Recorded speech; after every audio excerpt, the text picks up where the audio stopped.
Paul Brower, as the supervisor said, at approximately 20:50 hours last night, which is 8:50 p.m., they received a call of a fire and explosion at a business on 19100 15 Mile. It was a distributorship for gases and lighters and so forth that's used in the supplying the businesses around the area that sell marijuana. The first engine on the scene, since I was monitoring my radio from home, immediately called the second alarm, and shortly thereafter called a special alarm for 3 additional aerial trucks because the fire was already that intense. The debris from the explosions is scattered over a wide area. We don't know exactly how far it is yet. We have people out in the field preparing to go in the field right now to start to gather that up. And the biggest problem is the very sharp pieces of metal. When the canister blows up, it doesn't blow on the seams. It blows very jagged. They're sharp. If the people happen to run across one, they can either pick it up or call us, and I'll give you a number in a minute to call to have that picked up. Our biggest concern is if any of the canisters were forcibly ejected from the building due to the explosions, they may still contain some form of gas.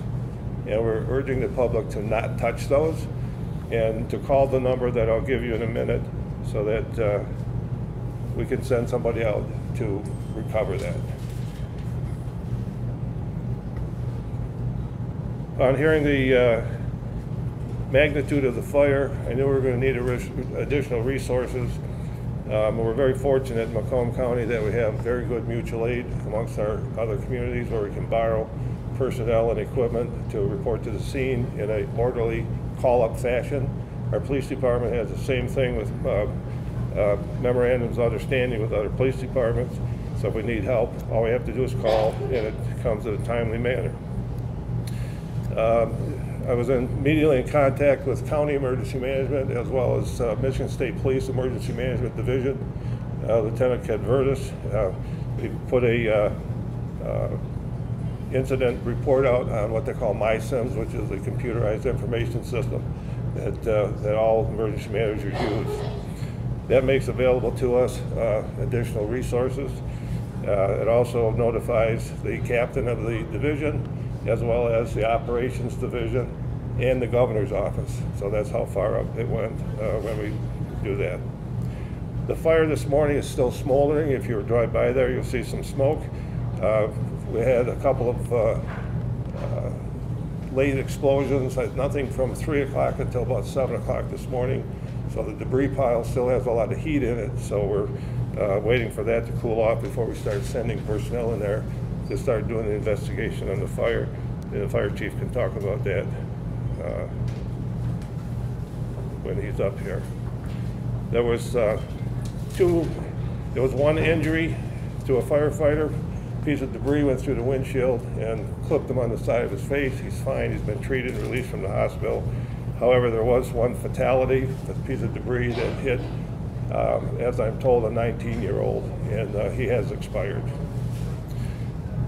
There was a rumor floating around that the water has been contaminated. Our drinking water is absolutely fine. It comes out of pipes. It comes from a long ways away from here. The water is absolutely perfect. We also had the Macomb County Hazmat team do air monitoring last night with negative results. So the air is fine, and I'm also told that all the schools are open. So with that, I will yield my time back to the supervisor. If you have any questions. Thank you.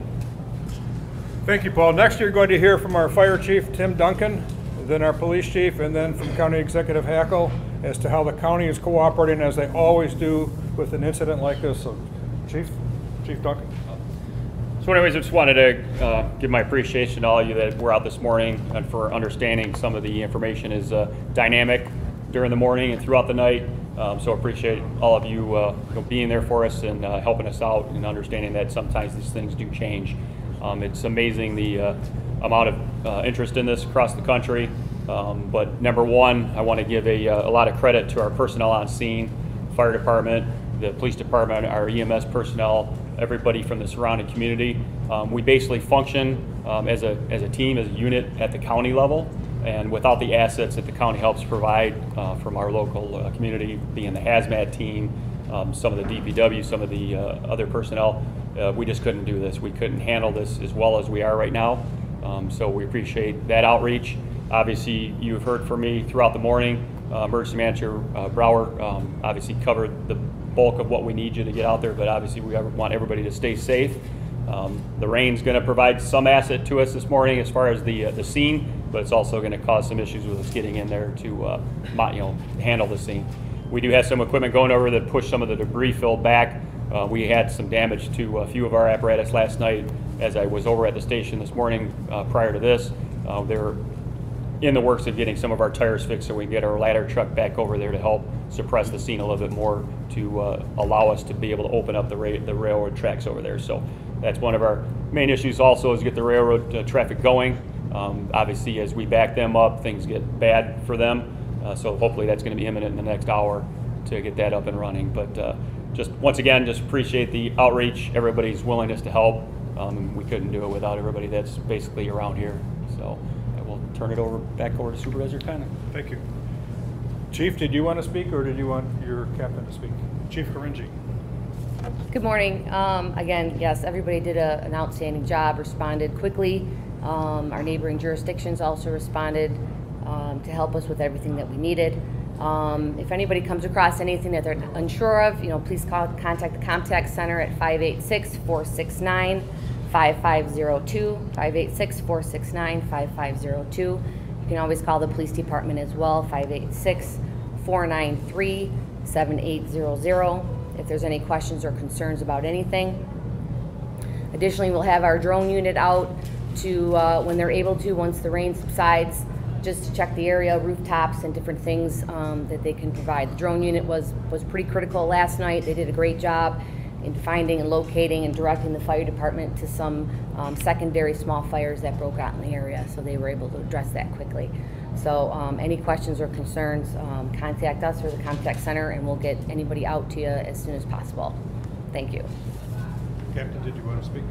Okay. Captain Capola, Police Department.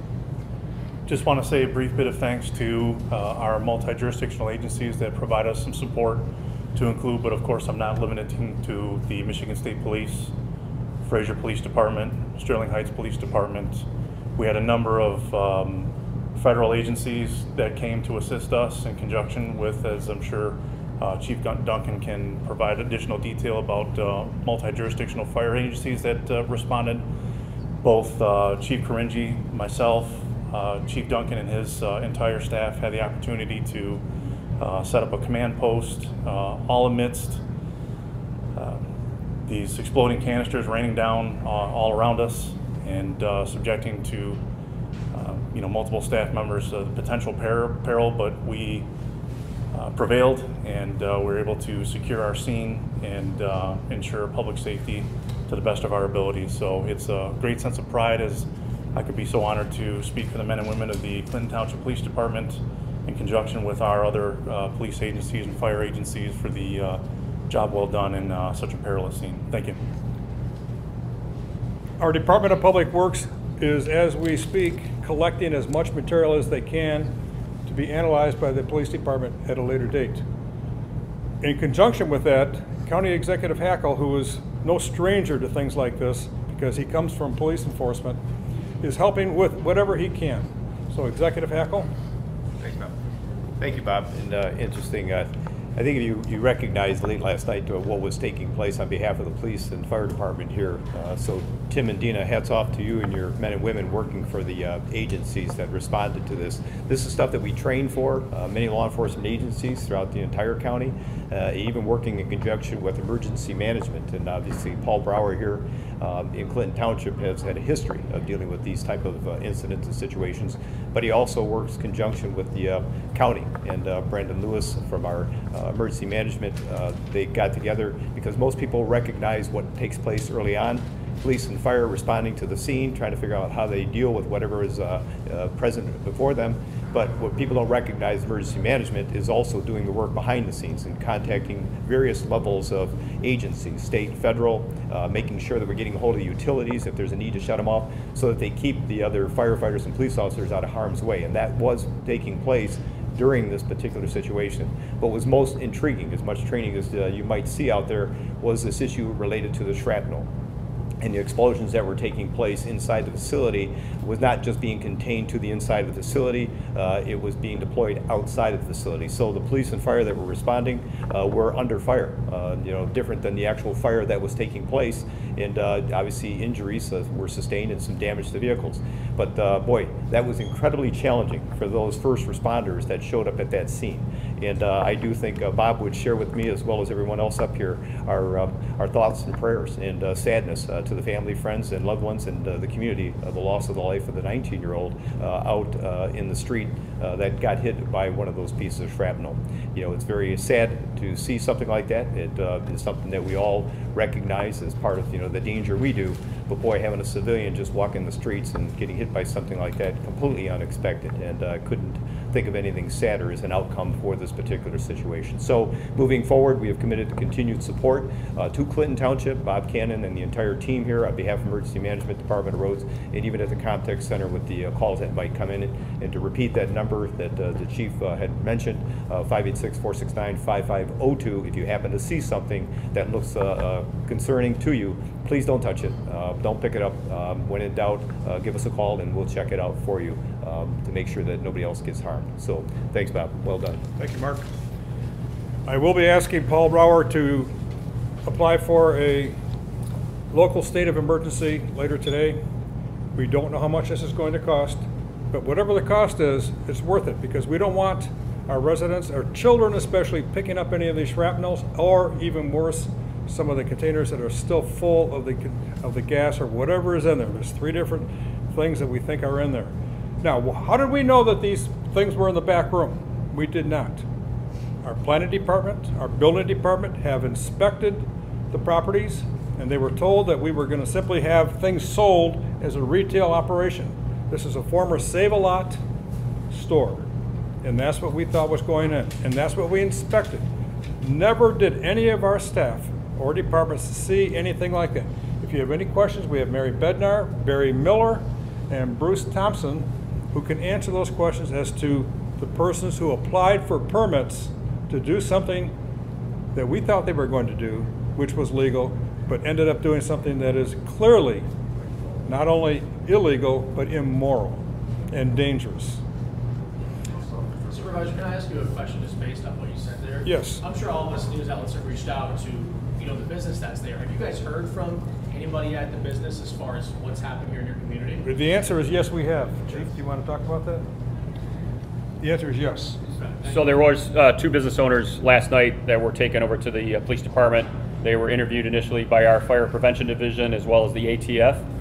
So that information is obviously still out there, being kept as part of the investigation. So obviously the scope of this is changing as we speak, and it will be changing throughout the day.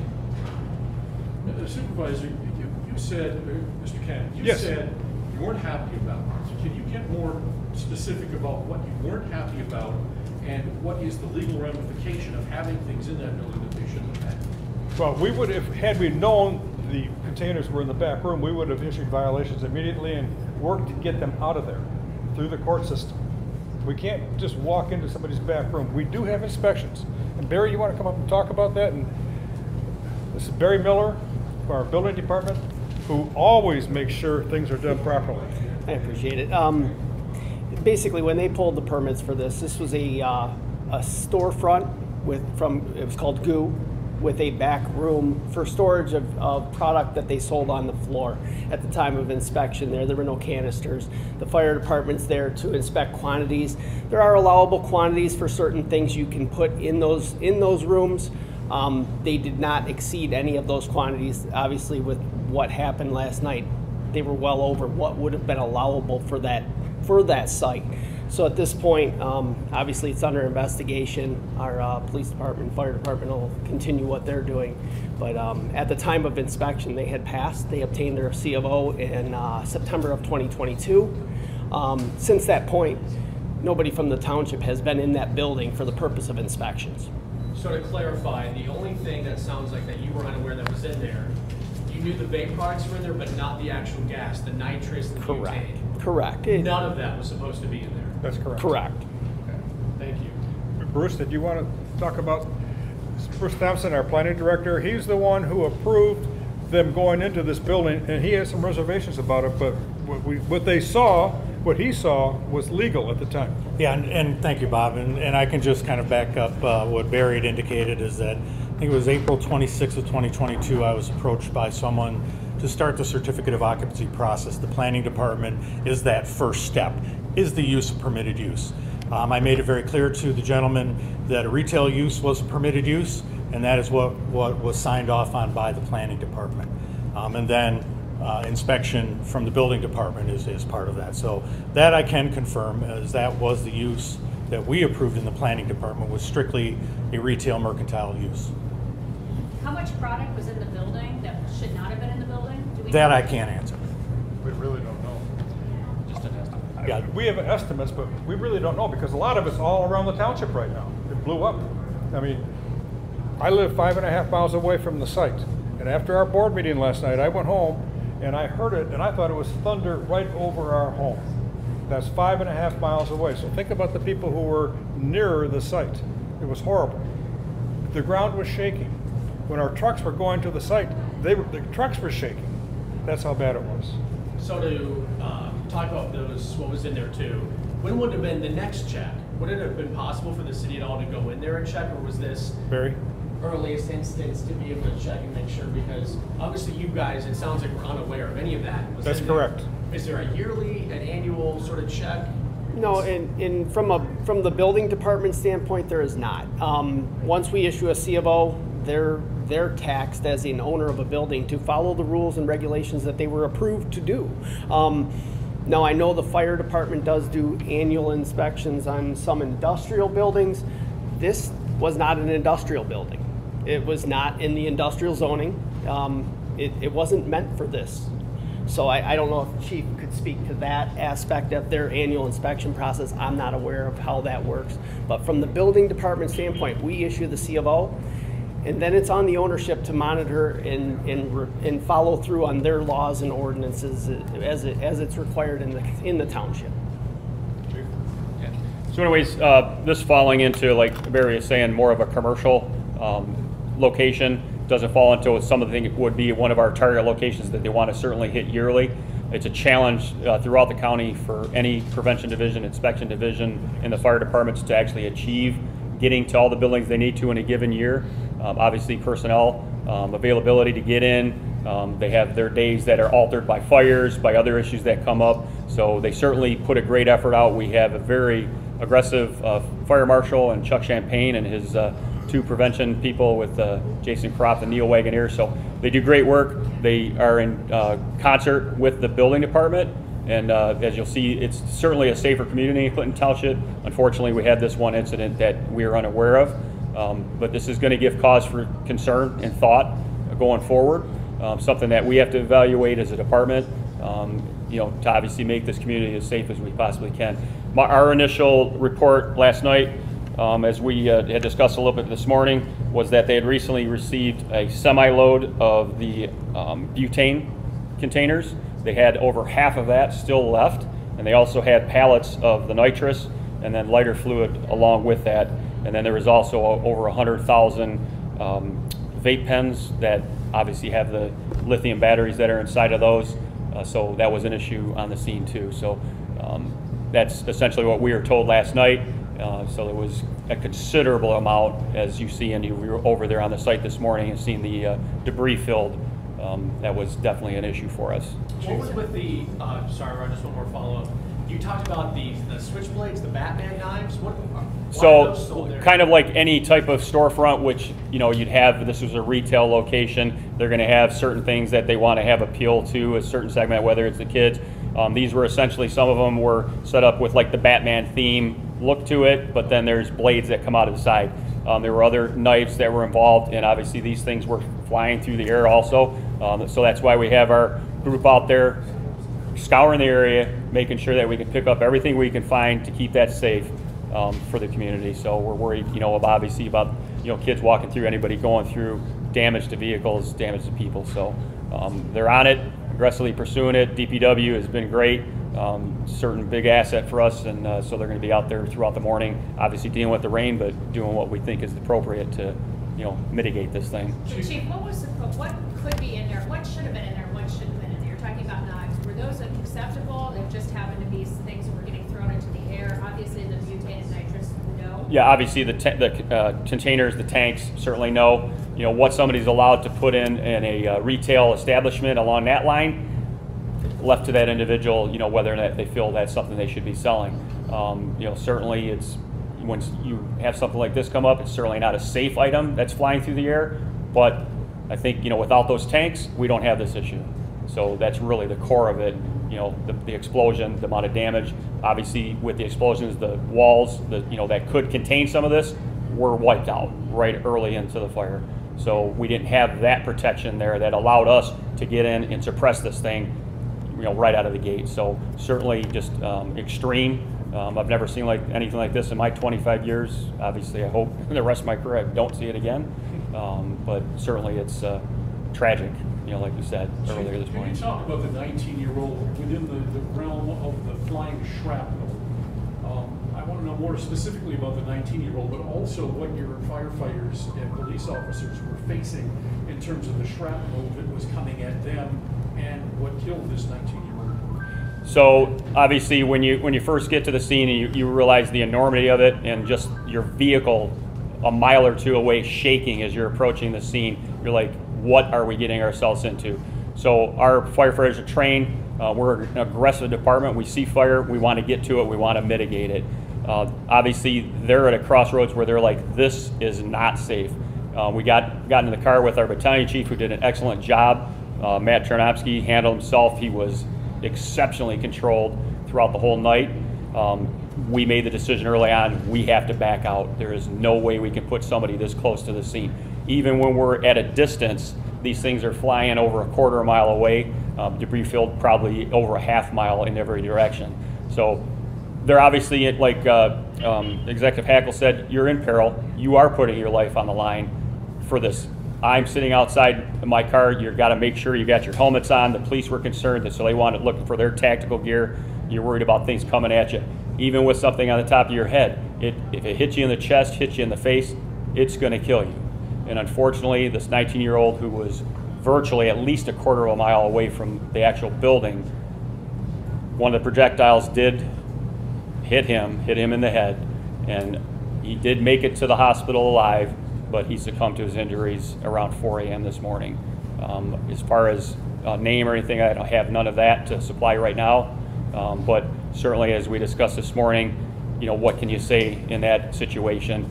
If you had your family, you'd simply go up to them, give them a hug, tell them you're sorry, and what else can be said? It tears you apart. I got home last night for just a little bit, and just the adrenaline is just coursing, and just to work through that for all of our people is incredible. This will be something that stays with everybody forever. So obviously I think you guys understand that. You run on this kind of stuff, not this kind of stuff, but similar things in nature. So certainly for Clinton Township, unparalleled. I can't imagine anything like this that has happened. Chief, can you say where the 19-year-old was this person walking, and where, like what street, or was it on Grossbeck? So it was on the 15 mile. If you've been out to that area, there's a car wash that is right near one of the service stations there, and he was in that area over there. So, yes. What are the penalties? I don't know if you can speak to this, Chief, at all. If that business is held liable for what happened last night. Yeah, I could not speak to that at all. Sorry about that. Supervisors, or anyone here that maybe could? Well, I can tell you right now, there's investigations going on as we are standing here. We will come back here at 4 o'clock and update anything that we have between now and 4 o'clock. And yes, there are going to be repercussions. So we could see possibly criminal charges as a result of this. I'm not going to speculate, but people have done things wrong, very wrong, and we don't like it, and we're not going to accept it. And nobody's currently, is anybody currently in custody at this time? I don't believe there's anyone in custody, no. But there are people who are being questioned at this time. Okay, we're going to stop at this point. We will come back here exactly at 4 o'clock if you wish to be here with any updates that we have. Chief, one thing. There's canisters everywhere. Should those be considered still charged? So as Emergency Manager Brower and Executive Hackle had covered earlier, they want people to leave those alone, contact those numbers that they provided to you earlier. We have the Michigan State Police that have kindly offered up their service with the bomb squad. We're hopeful that there's not going to be an issue with that, but we want to take exceptional precautions in this matter. And so they're going to be on scene over there with our Fire Prevention Division to handle those. So as they come in through our ComTech system, they will be evaluated and mitigated at that point. So certainly anybody in the public, stay away from those containers and contact us. And what about, sorry, just, thank you, one more for you. For those that, community members that maybe have damaged cars, houses, maybe even possibly themselves, and we don't know, what should those community members do? Yeah. So obviously, you know, you have your individual insurance. We would certainly like them to reach out and let us know about this because we're going to put that as part of the overall package, as Supervisor Cannon said earlier. You know, that we're going to, looking for the local state of emergency. So we certainly want to know about any of the damage, and we're starting to uncover some of that as we've gotten on the scene, and Daylight has provided us some assistance. So certainly, please have them pass that along to the community here. The last thing I will say then, Paul Brower wants to say one more thing, is how proud I am of our departments and our surrounding communities. They did exactly what they promised they would do when we signed agreements a long time ago. So Mark, thank you for what you've done. Paul? Froze up. Sorry, back injury from 30 years in the fire service. I just want to leave you with this positive note. Our public works right now is out combing the neighborhoods, doing a grid search to pick up debris around houses. We ask the homeowners, if they can, to check their roofs to see if they have any damage up there. Shrapnel is, we'd like you not to touch it, but if you do, you can throw it away, put it in your garbage. The canisters, call the number 469-5502, report that, and we will make sure that somebody comes out and picks those up. Thank you, guys. We'll be back at 4.